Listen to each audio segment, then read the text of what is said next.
So today we're going to start talking about classical utilitarianism, and we're going to use as our point of departure Jeremy Bentham, who lived between 1748 and 1832 and came up with the canonical statement of the doctrine of utilitarianism.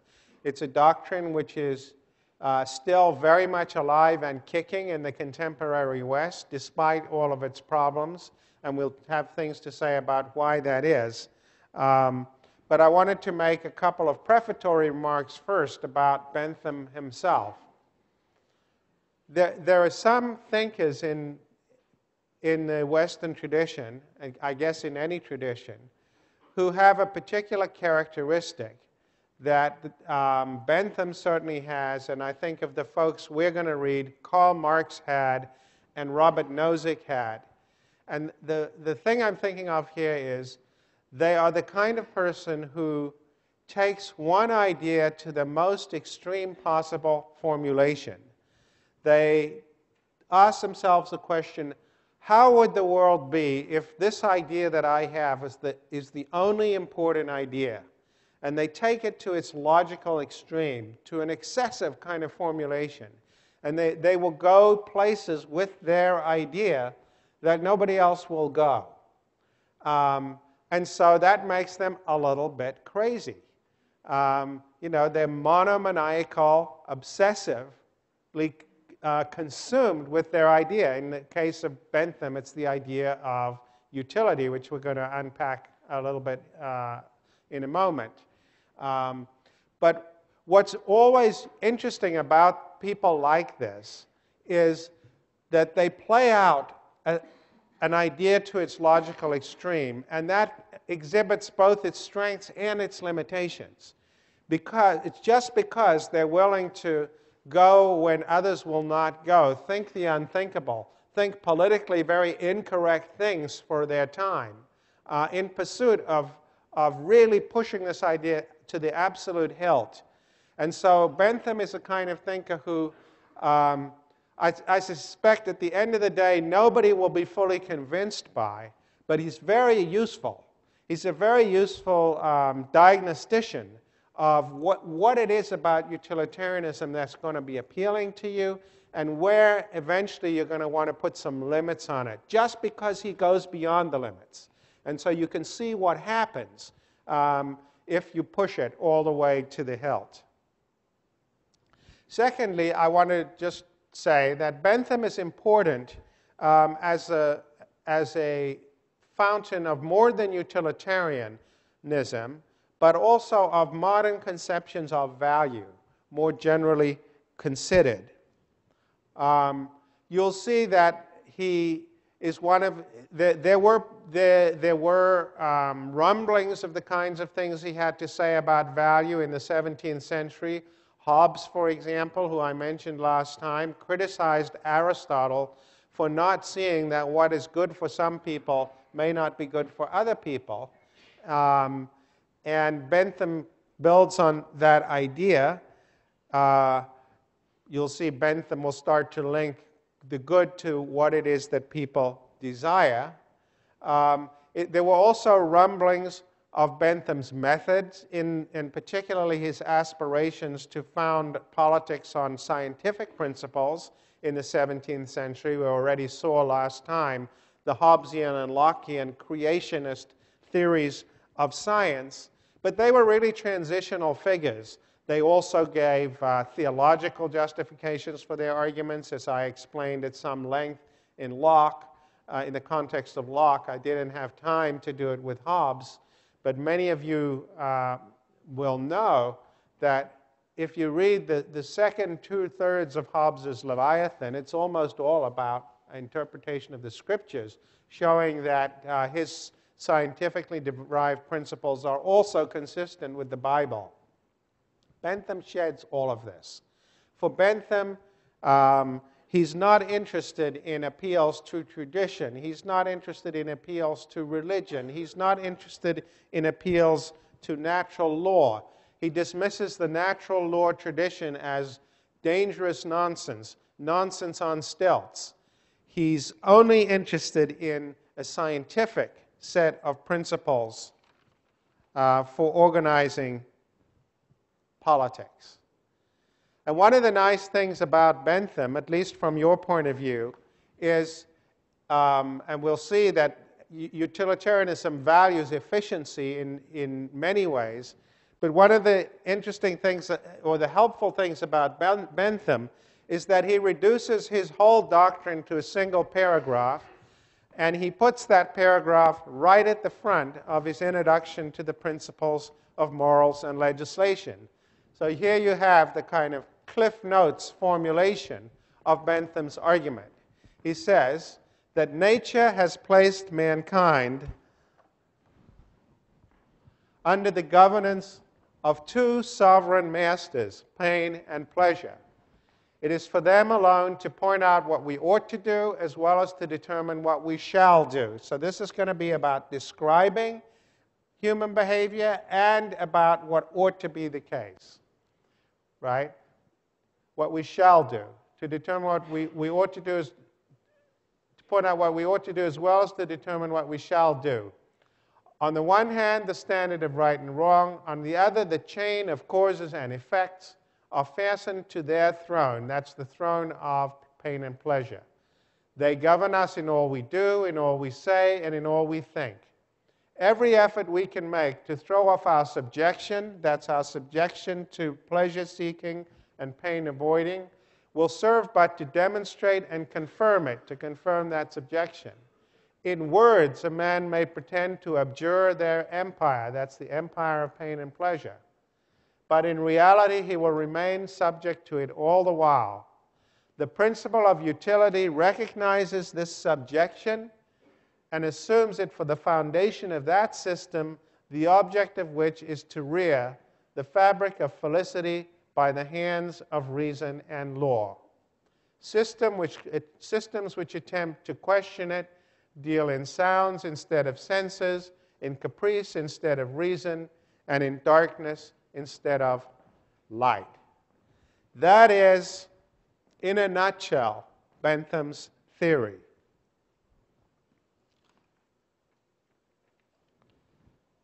Very bold, unequivocal statement. He's saying if you want to understand human beings in a causal, explanatory sense, all you have to know about them is that they're going to seek pleasure and avoid pain. And if you want to think about what ought to happen in the design of institutions, they should be designed around that fact to accommodate that fact. And he is going to develop a system of laws, a system of government that takes into account and is built upon this assumption about human nature, as he would have called it, human psychology, as we would call it today. Now, I'm going to make 5 points about Bentham's system to give you some sense of the full dimensions of it before we start dissecting it and subjecting it to critical scrutiny. We want to make sure that we understand exactly what his system is. And I want to, first of all, notice that it is what I'm going to call a comprehensive and deterministic account. I call it a comprehensive and deterministic account in that it's an account of all human behavior. He wants to say everything you do is ultimately determined by pleasure-seeking and pain-avoiding. How plausible? Who thinks that's plausible? Hands up. Plausible. Implausible.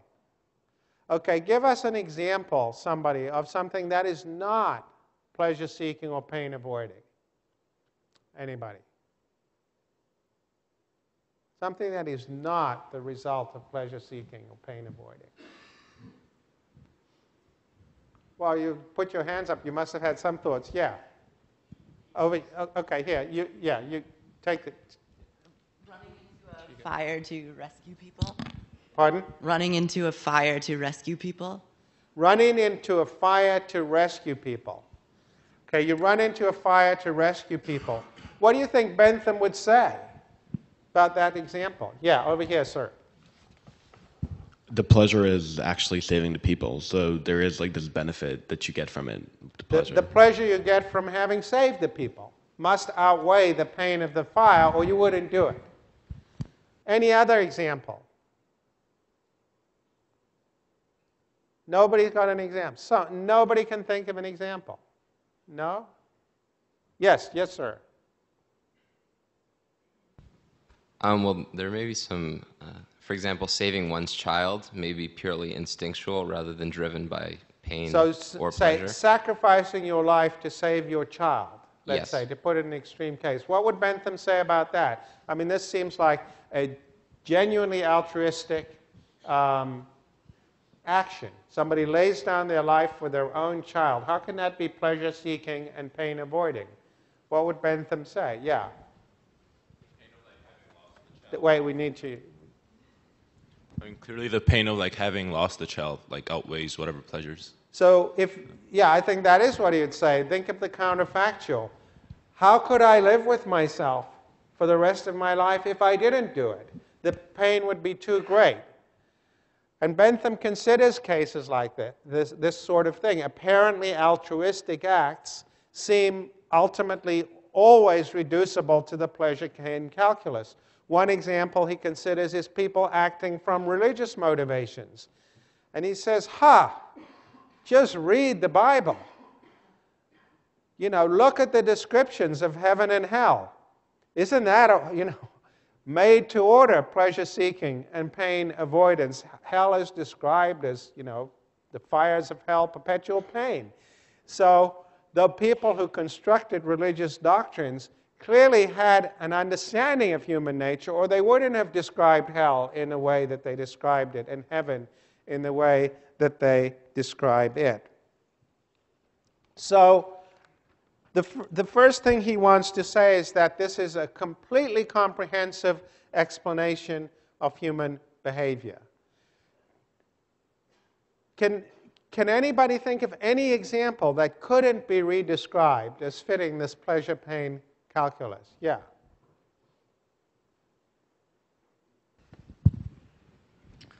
I think that if life is all about pain and pleasure, we would be willing to replace our life with one only with pleasure, right?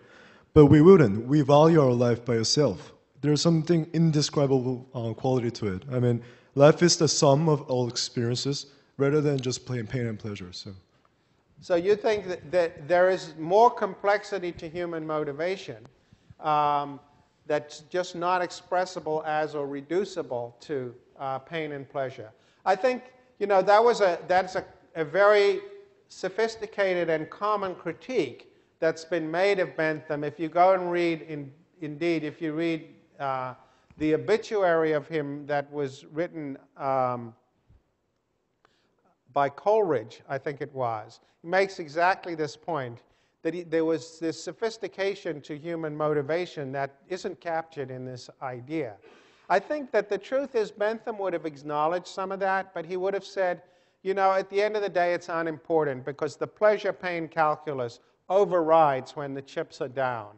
If we're going to think about what it is that's going to motivate people, it's pleasure-seeking and pain avoidance.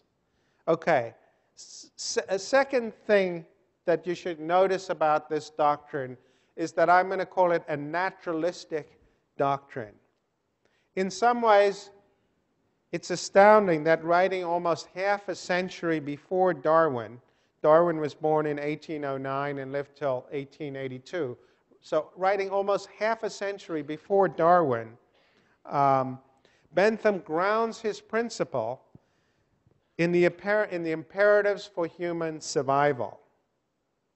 He thinks that the pleasure-pain principle has a natural biological basis. Although there are religious, moral, and political sources and sanctions of pain and pleasure, these are all secondary to the physical sources for Bentham. The physical he refers to at one point as the groundwork of the political, moral, and religious. It is included in each of them. At another point, he says, we are bound by the principle of utility as the natural constitution of the human frame, often unconsciously and often when our conscious explanations for our actions are inconsistent with the principle of utility. I'll come back to that point. If we didn't abide by the principle of utility, he says in his little essay on the economic psychology of man, he says, quote, the human species could not continue in existence, and that in a few months, not to say weeks or days, we would be all that would be needed for its annihilation. In other words, the principle of utility expresses our objective interests as living creatures. A third point that I'm going to make about Bentham's doctrine is that it's what I will call egoistic but not subjectivist. Now that's a lot of babble, terminology, and let me explain what it means. The reason I'm using those two words together is that they don't normally go together. That is to say, egoistic views are usually subjectivist, so I'm pointing out that they're not. And by egoistic, I mean it is, just like in all economics assumptions, assumption of self-interest. People are self-interested seekers after pleasure and self-interested avoiders of pain in exactly the way you learn about them in an Economics 101 textbook. And we'll have occasion to examine that self-interested premise in some depth later. But it's not a subjectivist doctrine in that Bentham wants to say this is true regardless of what we ourselves say about our preferences. It's not dependent upon your acknowledging its truth for its being true. Okay? So you might think you're motivated by altruism or love of your child or your religious faith. Bentham says you're just muddled and deluded. You don't understand. Your subjective understanding is not in accord with the science of the matter.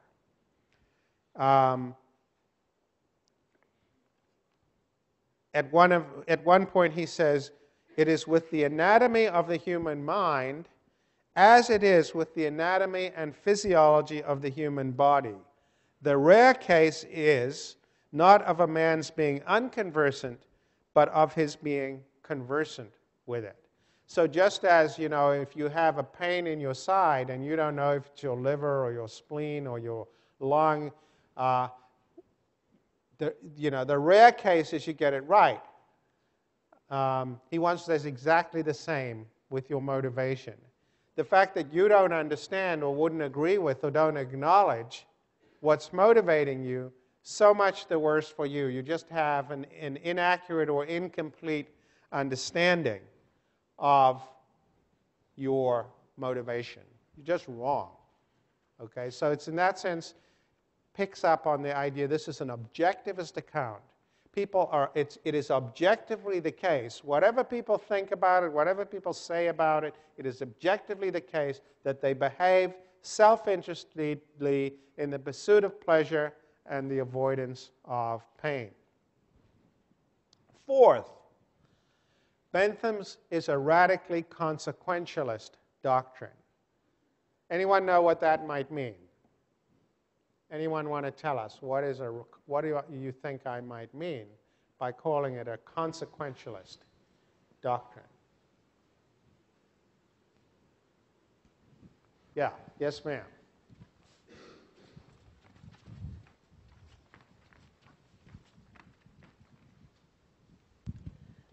That in being motivated by pleasure and pain, we're concerned with the consequences of our actions. If we know something's going to be painful, we'll avoid it. And if it's going to be pleasurable, we'll move towards it. Yeah, but as I said at the beginning of the lecture, Bentham takes everything to the extreme. So we are concerned with the consequences of the action and nothing else. It's an extreme consequentialist doctrine. He's not interested in our intentions, right? The road to hell is paved with good intentions for Bentham. No, it doesn't matter what people intend. It matters what happens. Right? It's a radically consequentialist doctrine. We will see that there's an alternative tradition of thinking about ethics and politics that is deeply rooted in human intentions when we come to read Robert Nozick and John Rawls and people who draw on Immanuel Kant's ethics. And that's what gets to you to give you all of the jargon up front. That is what will be called deontological, sometimes contrasted with teleological. Consequentialist is a kind of teleological doctrine. What does teleological mean, anybody?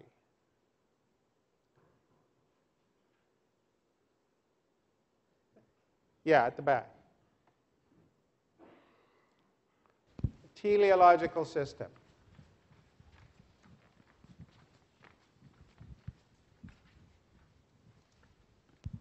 Well, given that telos in Greek is the end. The end, the purpose, the consequence, exactly right. So consequentialist doctrines are teleological doctrines. They're all about the consequences, the purpose, the ends, the goals, the results. Whereas what we will talk about later when we get to deontological systems are the antithesis of that. They are focus on intentions, on processes, on procedures, on how you do things, not on where you get to. Okay, so Bentham is a radical consequentialist. And you judge a doctrine simply by looking, you judge a possible policy, an action, anything you're thinking of doing or not doing, simply by virtue of what effect it is likely to have, and nothing else. Nothing else matters. Finally, Bentham thinks everything he's doing is quantifiable. You know, I gave you just a sliver to read from his introduction to the principles of morals and legislation, just so that you could get a sense of how this guy's mind actually worked. He really thought it was the case that he could develop a kind of science of utilitarianism where he would figure out exactly how many utils, we might call them. We might call them standard international utils, SIUs, would attach to, of pleasure or pain, any policy or action. And that eventually you could figure out exactly what all of the optimal policies were for the organization of society. He thought about utility. He thought it had really 4 dimensions. How intense is it? Duration, how long does it last? Its certainty or uncertainty, that is probability that the result will occur. And it's what he called propinquity or remoteness, which a modern economist would say we discount pleasure into the future. So $1 is more, if you say, I'll give you $1 today or I'll give you $1 tomorrow, you'll get more utility from the dollar that you get today. Okay? So he thought that these were all quantifiable dimensions of utility. He's a little unsure about the intensity, but he's sure that everything else can be quantified. And he set about quantifying.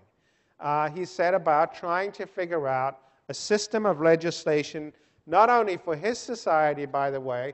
He started writing constitutions for other countries. And when he ran off to Poland and various places and said, look, here's my utilitarian constitution for your country.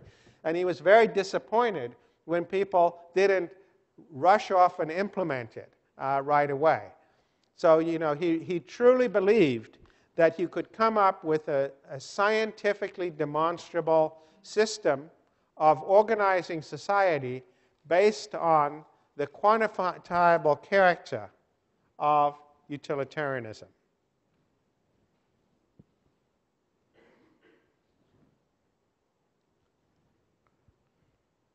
So one further feature of this quantifiable character of utilitarianism is that he thought we could make comparisons across people. We could do the math across people. We could add up how much utility one person gets from a possible action and how much utility or disutility another person gets, and redistribute in order to do what he thought we should do, which was to maximize the greatest happiness of the greatest number. He's a complete consequentialist, so we would do whatever we have to do to maximize the greatest happiness of the greatest number. So, for example, I happen to know that Denise, who's sitting over there, is got a great capacity for utility. She's easily pleased. She, you know, if you give her a book, she'll be just delighted. But Anthony over there is kind of a grumpy guy. You know, if you give him a book, he'll say, "Well, why didn't you give me 2 books? You know, 1 measly book, you know." So if I have a choice between giving this book to Denise or giving the book to Anthony, I'm going to give the book to Denise because she's going to get more utility than Anthony's going to get from having this book. And we don't really care who has the utility from a social perspective. We want to maximize the greatest happiness of the greatest number. Okay? But then what we might discover is that Leonid over there has an even greater capacity for utility. He is just a utility monster. He's got such a capacity for happiness that any little thing that most of us would think is neither here nor there is really going to make him happy. Well, then we should give everything to him, right? So it's a doctrine that's completely uninterested in the distributive side of utilitarianism, except in an instrumental way. We'll come back to that on next Monday. All you want to do is maximize the greatest happiness of the greatest number in society, the total amount of happiness. Now, here's a further feature of Bentham's doctrine, and I think it follows from the consequentialism that you should at least notice, because I think it will bears on our thinking about, for instance, the Eichmann problem. And this is actually taken from Robert Nozick's book, who you're going to read later in the semester, in his critique of utilitarianism. He says, let's consider the following thought experiment. Suppose your brain was connected to by electrodes to a computer. And the computer was programmed to make you have whatever experiences give you pleasure and not to have any experiences that give you pain. And you would in fact be unconscious, I think actually in Nozick's example, floating in a vat, unconscious. But you would believe you were doing whatever it is that gives you the greatest pleasure. And the question Nozick asks is, would you want to be connected to the machine? Who would want to be connected to the machine? Okay, we only have 1, 2, 3, 4, 5, 6, 7, 8, 9, 10, 15. I see about 15 candidates for Nozick's pleasure machine. Who would not want to be connected to this machine? Okay, we have probably 2/3 of you. Who's not sure? Okay, some are not sure. Those who wouldn't want to be connected, why not? I mean, this is great, isn't it? You don't have to work anymore. You don't have to do assignments. You don't have to show up to class.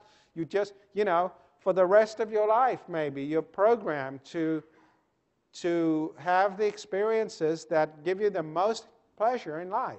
What could be better than that? Why don't you want to do it? Yeah, over here.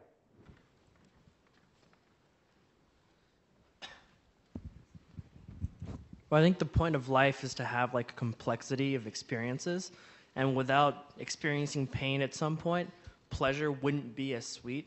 Okay, the point of life is to hold on to the mic. I just want to follow this a little. The point of life is to have some some contrast effects. You know, Richard Nixon said, only if you've been in the deepest valley can you appreciate the joy of being on the highest mountain, as he was being run out of the White House in 1974.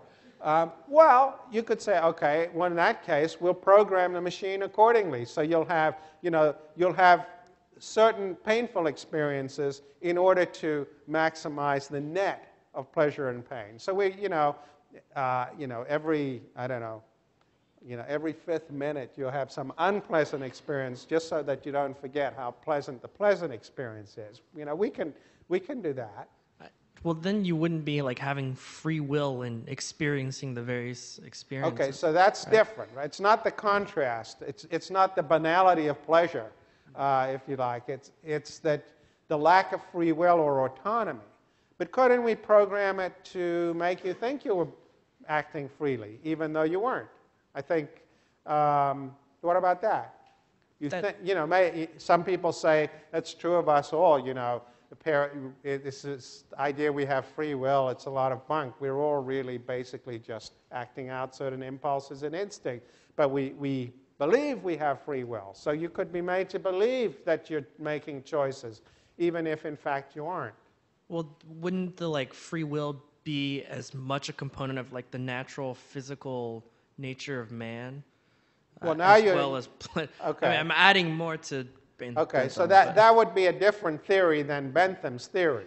But you can see where this is going, right? That I think there are some people in the room, if we had time to pursue this conversation, there are some people in the room who, no matter what you did to the programming and the experience machine, they wouldn't like it.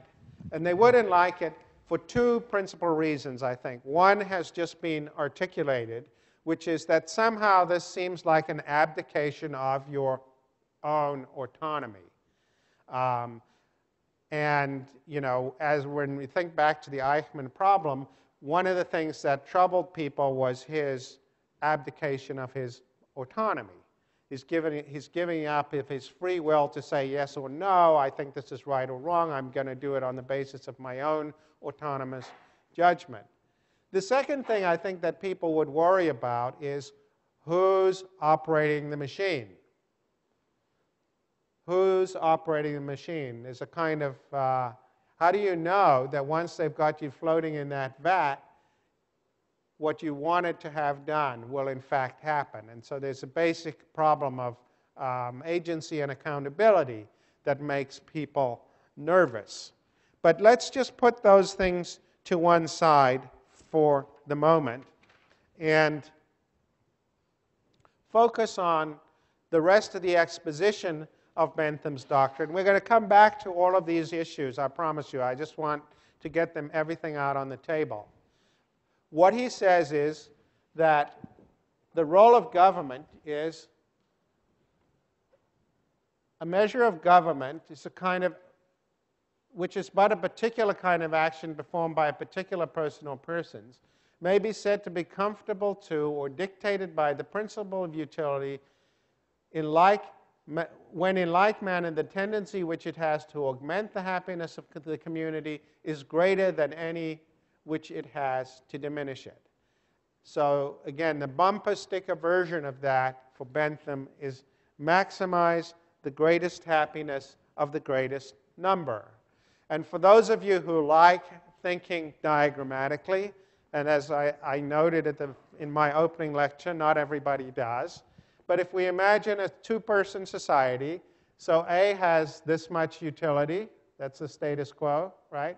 A has this much utility, B has that much utility, and let's say there's some outer limit of possible utility, which we'll call the possibility frontier. Bentham would say, if you draw that line there, anything that puts us in this,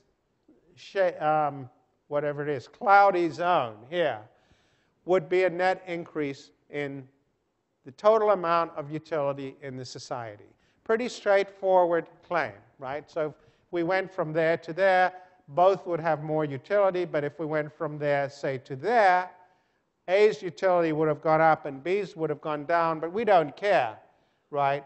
Because the total amount of utility in the society has gone up. What we wouldn't want to do is come anywhere into this area, because then utility, the total amount of utility in the society would have decreased.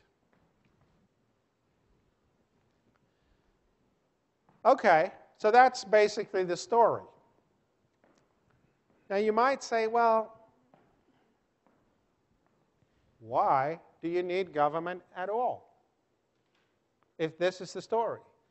Everybody is, whatever they think, whatever they say, whatever they understand, everybody is a mindless pleasure seeker and pain avoider, or perhaps mindful pleasure seeker or pain avoider, but they have no control over that. They're going to just do what they have to do. Why create government with the principle that it should maximize utility in the society? It seems like an odd thing to do. Why would you do that? Anyone? Yeah.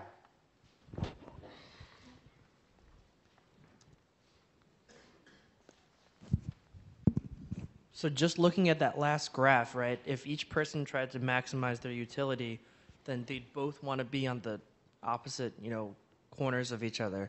So then you would get chaos when you extrapolate that to a larger group. You need something to kind of manage everybody's pleasure, I guess. So people won't voluntarily do things that maximize the total social utility, right? If taking something from A and giving it to B would increase B's utility more than it would diminish A's utility, well, A's not going to go for that voluntarily.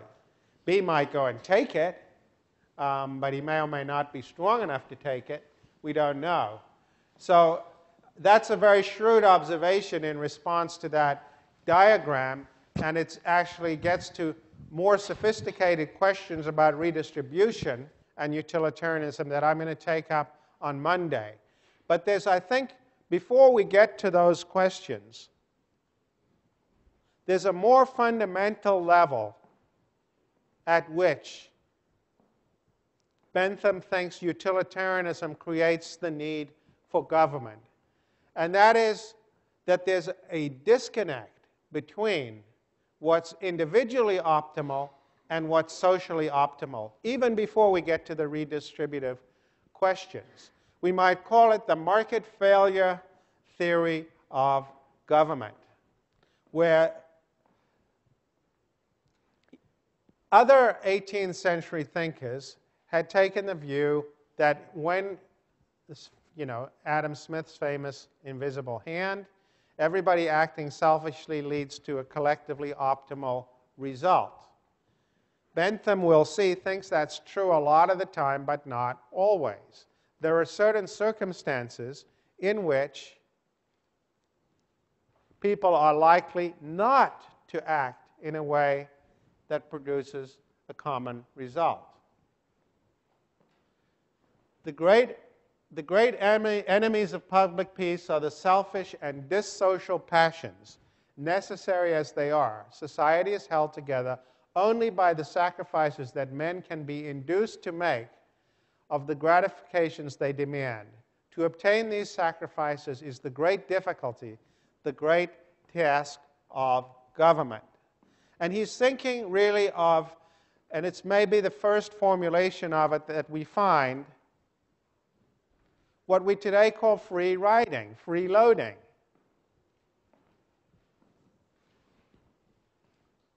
He thinks about the provision of something like national defense, what economists call a public good. You can't be excluded from the benefits of it, right? And it must be jointly supplied. So he says, if, for example, the commencement or continuing of a war being the question upon the carpet, if upon his calculation, 100 a year during the continuance of the war or forever will be the amount of the contribution which, according to his calculation, he will have to pay, you have to pay $100 a year in taxes to finance this war. If his expected profit by the war will be zero, and no particular gust of passions intervene to drive him from the pursuit of what appears to be his lasting interest upon the whole, he will be against the war, and what influence it may happen to him to possess will be exerted on the other side. Now, why would his benefit be zero? This is rather convoluted prose, but what Bentham's saying is, if the war is going to be fought anyway, I get no marginal benefit from supporting it. I might as well oppose it, or I might as well refuse to pay taxes in support of it, right? And that is the nature of public goods, that people can free ride on their provision because, an economist says, the two features of a public good are they must be jointly supplied, everybody has to contribute to them, and you can't exclude anybody from the benefits of them, like clean air. We create clean air for some people, we're going to create clean air for all people. Okay? So people are going to have to be coerced in the provision of public goods. People are going to have to be coerced to pay for the war. So that's one example. Another one that comes up is the so-called tragedy of the commons problem. Suppose you have some common land, and we'll come back to talking about this in connection with Locke, social contract theory. You know, God gave the world to mankind in common on Locke's story, so long as much and as good is available to others in common. So if you have common land, here's the problem. You're thinking about grazing your sheep on the common.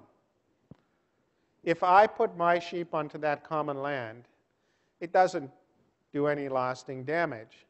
But if everybody grazes their sheep on the land, and none of it's allowed to lie fallow, then it destroys the common. Okay?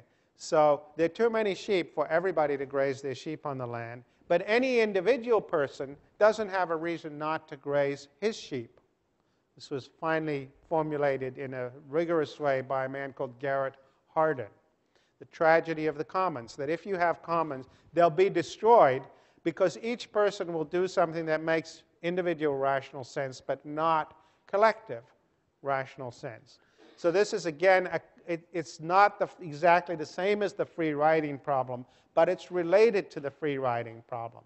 I won't see any reason in the world why I shouldn't graze my cow, my sheep on the common. But when everybody does that, we destroy the common. It's a bit like, you know, walking down the street with a soda can and you think, should I take the trouble to cross the street to put it in a recycling bin or just throw it in the trash? One Coke bottle, you know, I mean, what difference one Coke bottle is not going to make it. But if everybody doesn't cross the street, the same problem. Okay? So these are the areas where there's a disconnect. There's a disconnect between individual utility and social utility, and that is what creates the need for government. We will pursue these questions and much else about classical utilitarianism next Monday.